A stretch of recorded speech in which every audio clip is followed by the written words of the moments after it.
Assalamualaikum warahmatullahi wabarakatuh. Rahayu, sedulur-sedulurku. Semoga rahmat, berkah, dan ketenangan Gusti Allah senantiasa menyertai panjenengan sekalian di setiap hembusan napas dan langkah perjalanan hidup ini. Hari ini izinkan saya mengajak panjenengan merenung lebih dalam.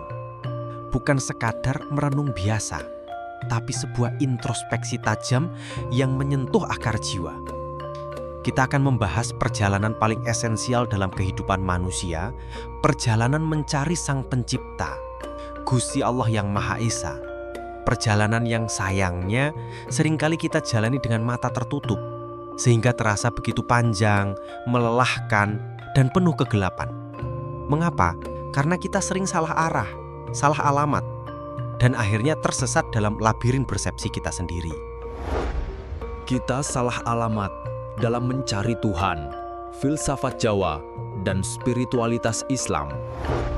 Dalam hiruk-pikuk kehidupan modern yang serba cepat ini, kita diajarkan satu pola berpikir yang keliru, menengadah ke atas. Ya, kita menengadah ke langit biru yang tak bertepi saat berdoa, memohon kepada Yang Maha Kuasa yang seolah-olah bertahta di singgasana tertinggi nun jauh di atas sana. Seperti CEO korporasi raksasa di gedung pencakar langit yang megah, dikelilingi dinding kaca anti peluru, di mana kita hanya karyawan kecil di lantai dasar, harus melewati lapisan demi lapisan birokrasi, resepsionis yang cuek, sekretaris yang ketat, manajer yang angkuh, baru boleh menyampaikan sepatah dua kata. Dan itu pun mungkin hanya lewat memo dingin yang tak pernah dibalas secara langsung. Persepsi ini, sedulurku, telah meracuni jiwa kita secara halus. Ia menempatkan Tuhan di alamat yang abstrak, tak terjangkau, membuat kita merasa rendah, terisolasi dan kesepian dalam pusaran masalah dunia. Kita berteriak doa dengan suara parau, menangis air mata deras, berharap kasihannya turun dari atas sana. Tapi apa jadinya jika selama ini kita memang salah alamat? Apa jadinya jika Tuhan bukan di atas, tapi justru di sini, di dalam, di setiap sel tubuh dan hembusan napas kita? Mari kita dalami dengan sebuah kisah alegori yang lebih mendalam, yang bisa menyentak kesadaran kita. Bayangkan seorang musafir di padang tandus yang luas, haus akan air kehidupan. Setiap hari ia berjuang, mendaki gunung curam ke hulu sungai yang deras arusnya, menyusuri lembah ke hilir hingga muara yang asin payau. Ia membeli peta-peta kuno dari pedagang licik, bertanya petunjuk pada setiap orang asing yang ditemui, bahkan menggali tanah kering hingga tangannya berdarah, berharap menemukan sumber mata air tersembunyi. Dari fajar hingga senja, pencariannya tak henti, tapi semakin hari semakin putus asa. Tenggorokannya kering seperti pasir gurun, pikirannya dipenuhi kegelapan, tubuhnya hampir roboh karena kehausan yang menyiksa.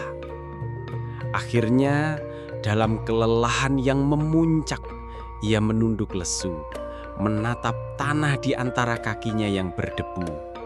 Dan di sana, tepat di depannya, ada genangan air kecil yang selama ini ia injak tanpa sadar.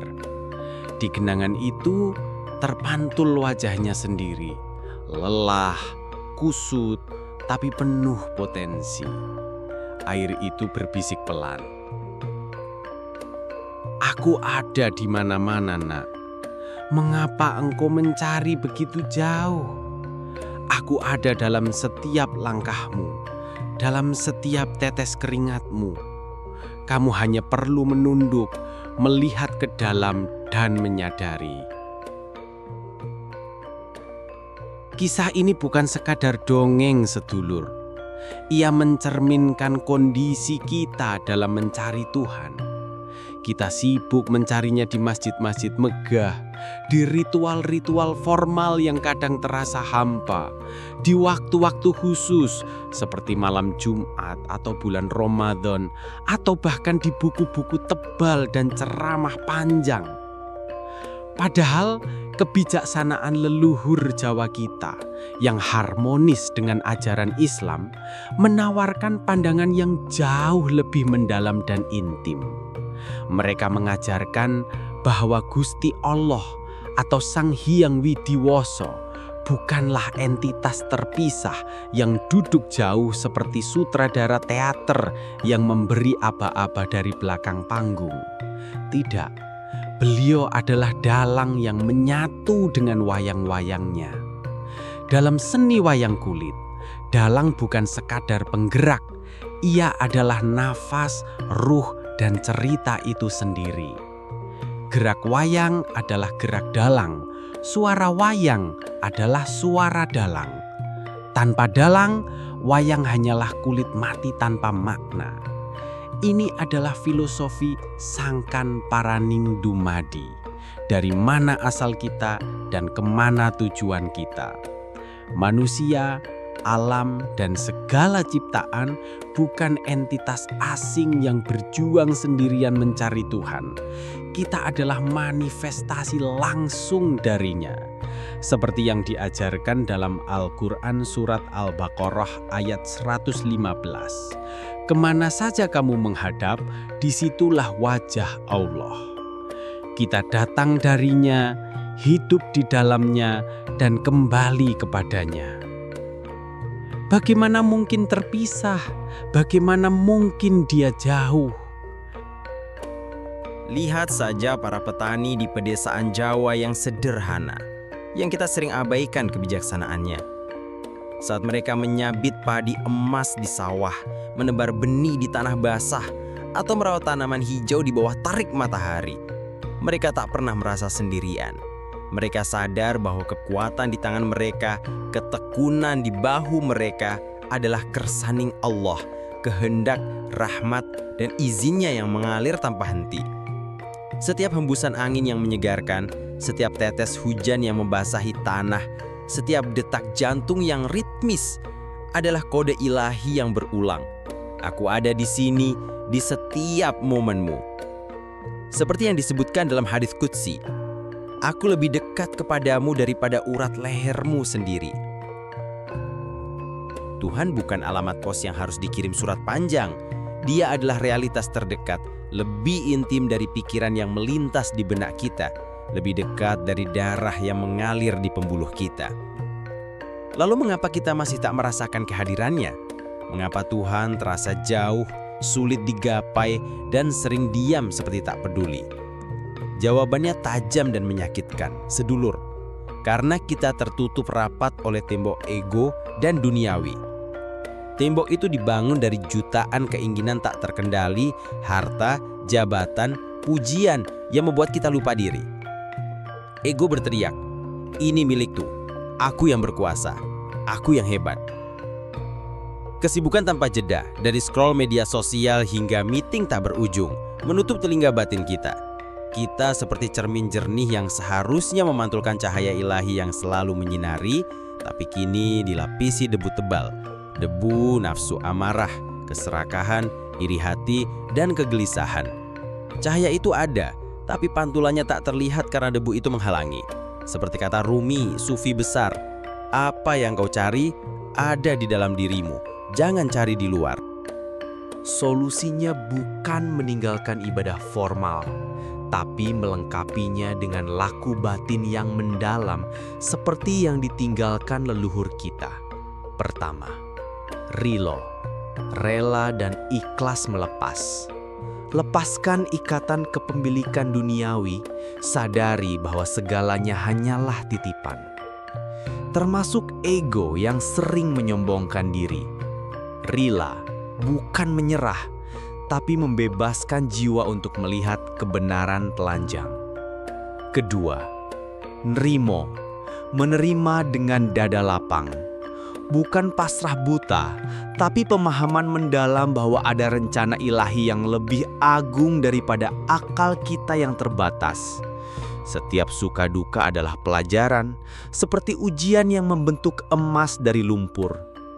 Nerimo mengajarkan ketenangan di tengah badai, karena kita tahu, sesungguhnya Bersama kesulitan ada kemudahan.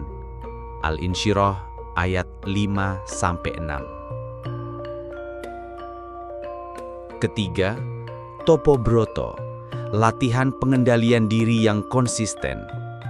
Bukan puasa di gua gelap semata, tapi menyederhanakan hidup sehari-hari. Kurangi konsumsi berlebih, meditasi dalam keheningan, atau menyepi dari keramaian digital. Dalam kesunyian itu, suara hati nurani, suara ilahi akan bergema jelas seperti bisikan angin di malam hening. Dan yang paling krusial, eling, selalu ingat bahwa setiap napas adalah anugerahnya, setiap langkah adalah perjalanan di dalamnya. Eling marang Gusti, eling marang sedulur, eling marang alam. Ini adalah kunci untuk membersihkan cermin batin secara bertahap. Jadi, sedulurku, berhentilah berteriak memanggil dari jauh. Berhentilah merasa terabaikan. Cukup berhenti sejenak dari kegaduhan, menunduk ke dalam, dan singkirkan debu ego itu. Doa kita, kerja tulus kita, senyum pada sesama, bahkan membantu tetangga. Semua bisa jadi meditasi hidup yang menyadarkan kita hidup di dalamnya. Kita tak salah menyembah Tuhan. Keyakinan kita benar. Yang salah adalah alamat pencarian kita. Terus ke atas, padahal dia di dalam hati yang paling dalam. Sudah saatnya berhenti mencari dan mulai menyadari Tuhan bukan tujuan akhir perjalanan panjang. Dia adalah rumah abadi yang kita tinggali selamanya. Ingatlah pepatah Jawa mendalam ini. Sing cedak tanpa senggolan, sing adoh tanpa wangenan. Yang dekat tanpa bersentuhan, yang jauh tanpa terpisah. Semoga renungan ini membuka mata batin kita lebih lebar. Jika panjenengan merasa terinspirasi, mohon like video ini, komentar apa yang panjenengan rasakan di hati, dan share ke sedulur lain yang mungkin haus akan kebijaksanaan ini. Subscribe channel Mbah Karjo agar kita terus berbagi cahaya bersama. Matur nuwun. Wassalamualaikum warahmatullahi wabarakatuh. Rahayu. Sampai jumpa di renungan berikutnya.